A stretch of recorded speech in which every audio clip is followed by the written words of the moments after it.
Hello అండి, మా ఇంట్లో ఈరోజు గుడ్లు, నెత్తళ్ళు, బంగాళదుంప కూర.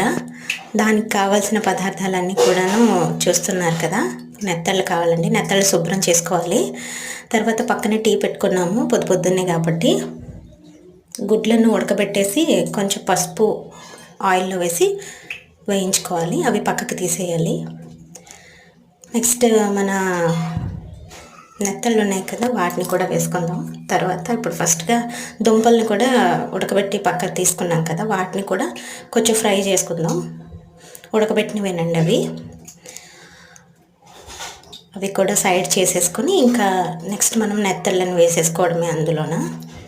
అవి శుభ్రం చేసుకున్నవేనండి. బాగా వాటి తలను తీసేసి కొంచెం వేడి నీటిలో వేసి క్లీన్ చేసుకున్నాము. వాటిని కూడా నూనెలో కొంచెం బాగా ఫ్రై చేసుకుని పక్కకు తీసుకోవాలి.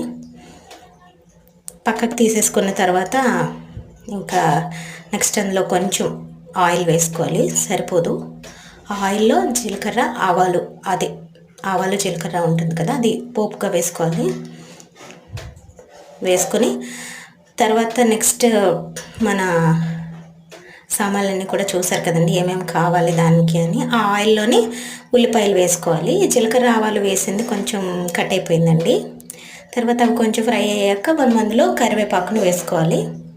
కరివేపాకు కూడా బాగా వేగిపోయిన తర్వాత ఉల్లిపాయలు, పచ్చిమిర్చి, కరివేపాకు బాగా వేగిన తర్వాత అల్లం, వెల్లుల్లి, ఒక టమాటా, దాన్ని బాగా గుజ్జుగా మిక్స్ చేసుకున్నాము. ఆ మిక్సీ పేస్ట్ని అందులో వేసి బాగా కలిపేసుకోవాలి. బాగా కలుపుకున్న తర్వాత కొంచెం పసుపు, రుచికి సరిపడా కారం, ఉప్పు వేసుకొని శుభ్రంగా కలుపుకోవాలి. కలుపుకున్న తర్వాత కొంచెం వాటర్ కూడా వేయాలి. అందులో కొంచెం మ్యాగీ మసాలా, కొంచెం ఫిష్ మసాలా, కొంచెం చికెన్ మసాలా వేసి చక్కగా కలుపుకొని అందులోనే ఏవైతే వేయించి పక్కకి తీసామో ఆ 3 కూడా అందులో ఒక్కొక్కటిగా వేసేయాలి. గుడ్లు, బంగాళదుంపలు, నెత్తళ్ళు వేసుకొని శుభ్రంగా కలుపుకోవాలి. ఒక 5 మినిట్స్ అలాగా వేగనిచ్చి తర్వాత మనం నీళ్ళని వేసుకోవాలి. బాగా వేగిపోతుంది. వేగిపోయిన తర్వాత ఇంకా లాస్ట్గా నీళ్ళు వేసుకోవాలండి.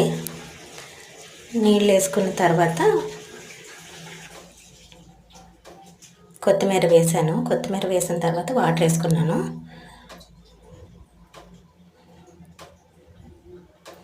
వాటర్ వేసి బాగా ఉడకనివ్వాలి. ఉడికిన తర్వాత ఇంకా పక్కకు